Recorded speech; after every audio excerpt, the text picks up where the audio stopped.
Hey everybody, this is TJR. And this is Superfan. Happy holidays, Merry Christmas everyone. And this video is a bit impromptu. I don't think either of us knew we were going to make this video when we got up this morning. In fact, No. I know we didn't.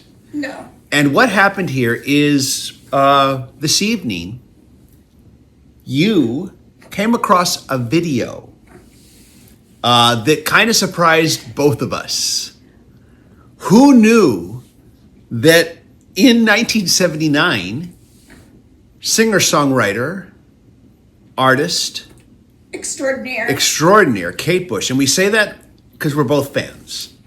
Kate Bush, much to our surprise, did a Christmas special for the BBC TV. Yay! Yeah. This is something that neither of us knew about. I mean, and you're a huge Kate Bush fan.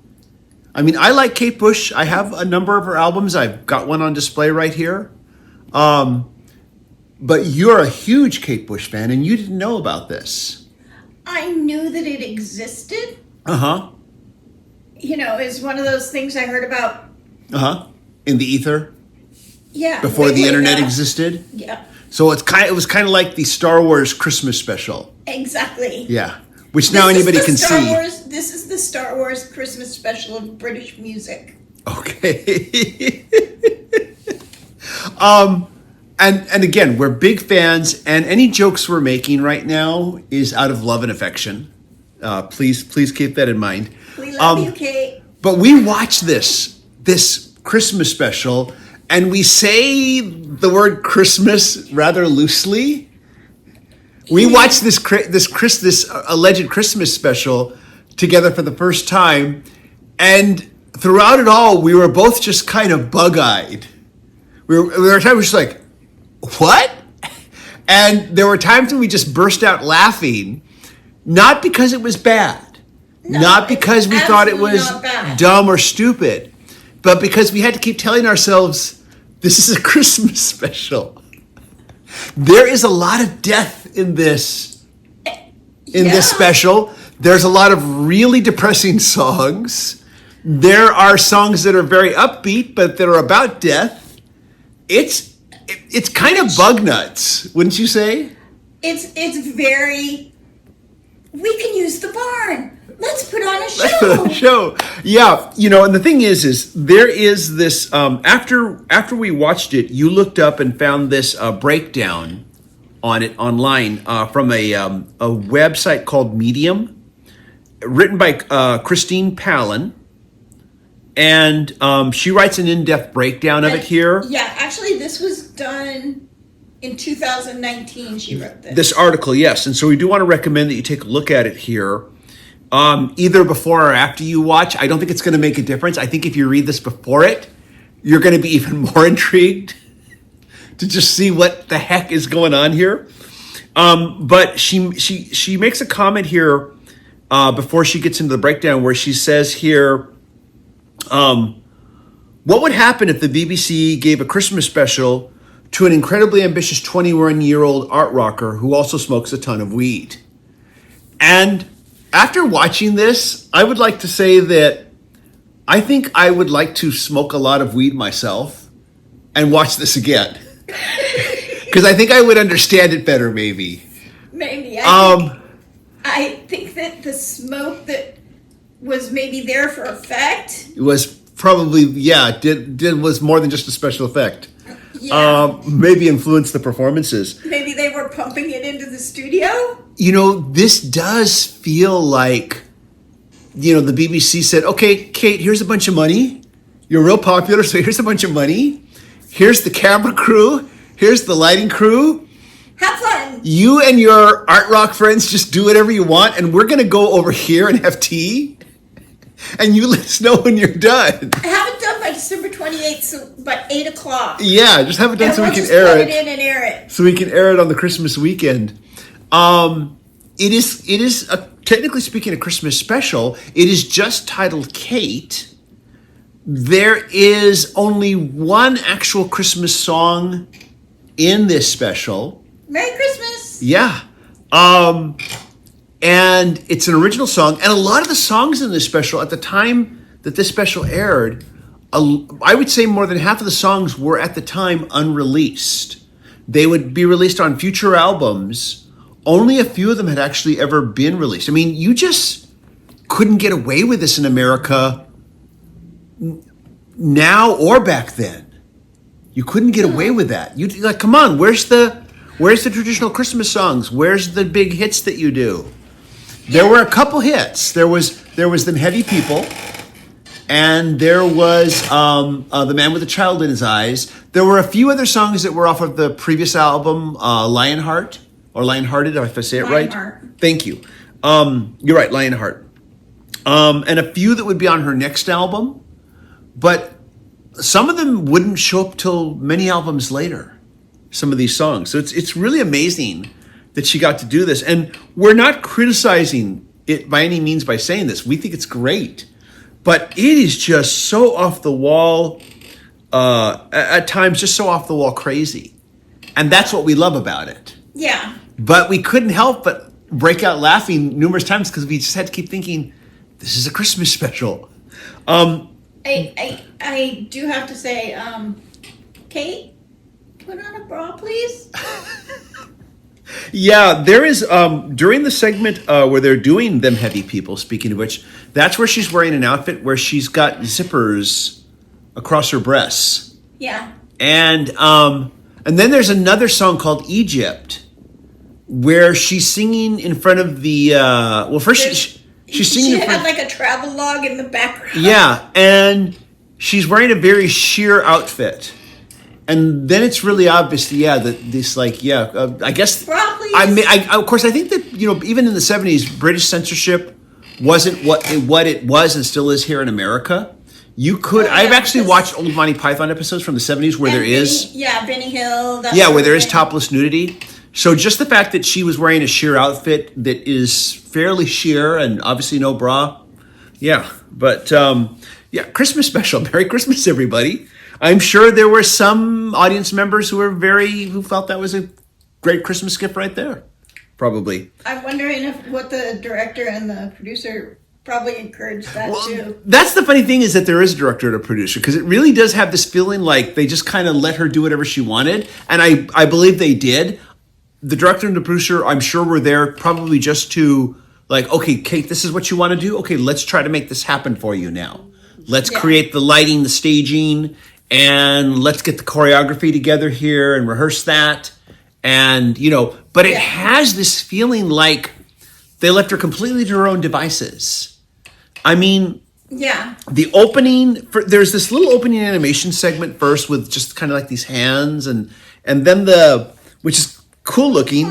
The first song that they do is a song called Violin. It was not one that I was familiar with, but you were.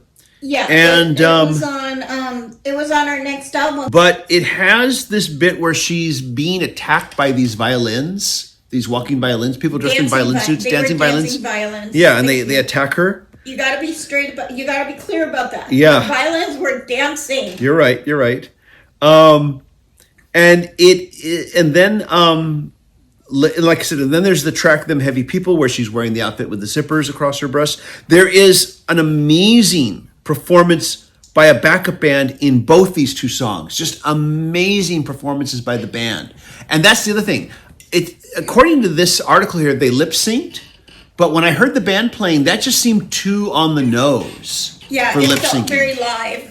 I'm guessing, I would think that... Maybe the vocals, maybe they lip synced the vocals, but the band was live. I get the feeling that throughout the whole special, there were parts that were lip synced, there were parts that weren't. There are a couple of songs where it is just her on the piano performing, and I'm guessing maybe that was more or less live. Peter Gabriel is in this as well. Yeah, he did a couple songs. And there is there's a brief, musical performance before Peter Gabriel where she's singing a cappella with two other singers. And it's basically one of them is her brother, but it's basically a hymn to Peter Gabriel. Yeah. And I almost thought this was like a biblical hymn she was singing until I read this article and then rewatched it again and realized, oh, this little hymn. It's introduction to Peter Gabriel. It's an introduction to Peter Gabriel, yes. And she actually refers to him as the angel Peter and then Gabriel. Yeah. And that's pretty crazy. And then Peter Gabriel does this incredibly depressing song. Here comes the flood. It's all about tonal shifts. It just goes left, right, left, up, down. The tonal shifts on this are just through the roof. And again, it just adds to just how absolutely wacky and bug nuts this whole thing is. Then there's a song here called the Rantan Waltz, where she's dressed as Tevye. At least that's what it looks like to me. It looks like she's dressed as Tevye from Fiddler on the Roof.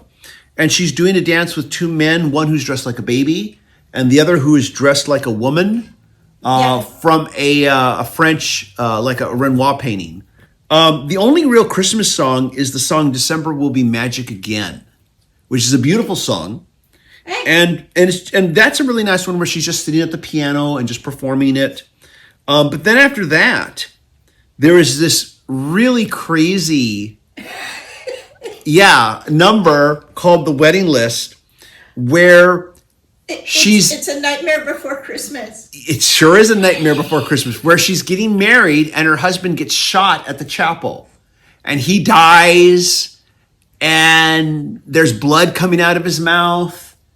And then at one point, while he's dead, he turns to the camera and he sings one line from the song. And we just both burst into laughter because it was just, again, so crazy within the context of this being a Christmas special.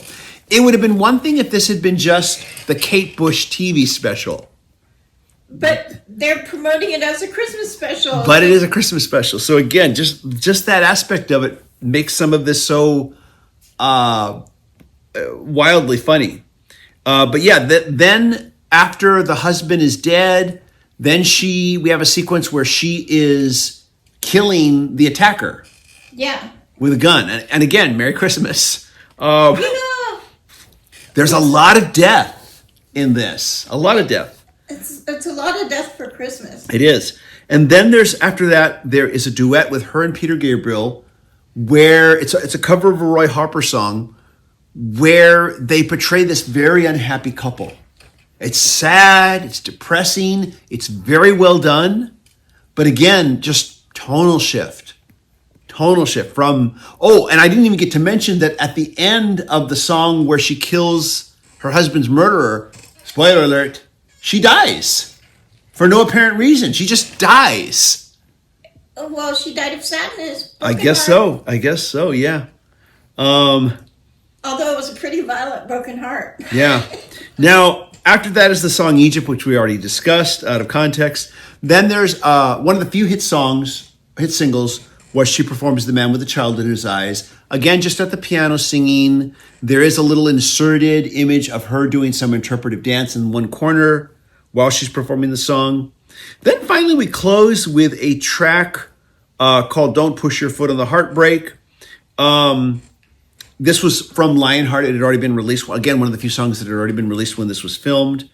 Where her and some dancers it's probably one of the more normals, one of the less odd numbers. And it's just felt like she was dressed as Sandy from Grease. Well, yeah, they're all wearing black leather outfits, and she's wearing like the tight leather, outfit with the jacket and everything.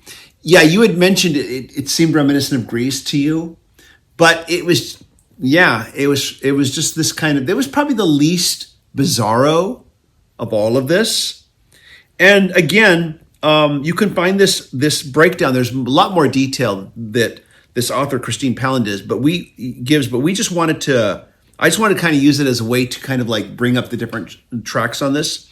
This was about 40 some odd minutes, and it just flew by. Yeah. We started it and I was like, oh, is it over already? It felt like that was maybe 5 or 10 minutes. Yeah. Because it is weird. You watch it and you're just like, so like, what am I watching? This would have been like a great, like if you had a double feature of a midnight movie. Yeah. This would have been a great in-betweener. For what? Like a midnight movie. But between what movies? Rocky Horror Picture Show? Rocky Horror Picture Show on the wall. And okay. Yeah, that I could see this as a great little a great little mid feature in between the two, or Rocky Horror Picture Show and Eraserhead. I don't know, but but yeah, this was just so crazy bug nuts. I we had so much fun watching this, and we were both at times, even though we know Kate Bush, we've followed Kate Bush. We know how, and we've seen her music videos. We've seen all the interpretive dance stuff that she does. Yet this completely amazed us. Yeah, it makes the rest of it look tame. Yeah, we couldn't believe how absolutely wonderfully, once again, wonderfully bug nuts crazy this TV special from 1979 was. So it's on YouTube. There's two versions. There was one version that was posted like over 10 years ago, but there's one that was just posted about a month ago. That's the one you found. That's the one that popped up. Where whoever was responsible, I guess, for posting this remastered it. But it says remastered. I'm assuming they remastered it. Maybe someone else did. Who knows? But it's remastered, so the visual quality is a lot better. Yeah. So look for the one that says remastered. It's only been up for about a month as we make this video. And we can link to it too. Of course we will. This was so unexpected to find this. Yeah. And we just thought we have to talk about this here. And it's a perfect video to do since it's the holidays and Christmas is just... It's our Christmas present to you that we had nothing to do with. Exactly. Except for doing this video. Except for talking about it. But if we make you aware of it... Yeah, that's true. We got to spread the word. Got to spread the Kate. The world needs more Kate. And there's never enough. There's never enough Kate. No. Release more albums, Kate. Yes, release more Kate. Anyways, though, we had a wonderfully good time watching this, and we just wanted to talk about it here and recommend it to you. Go check it out. Make it a new holiday tradition. Everybody, thank you so much for watching. As always, if you like these videos, hit like, hit subscribe. Just do the YouTube stuff. You know it. And thank you, patron supporters, for all that you do. You are fierce and mighty. Yes, yes. Happy New Year. Merry Christmas. Merry, happy, happy, merry. And yes. we'll see you all in the next video, everybody. Take care. Bye-bye. Bye.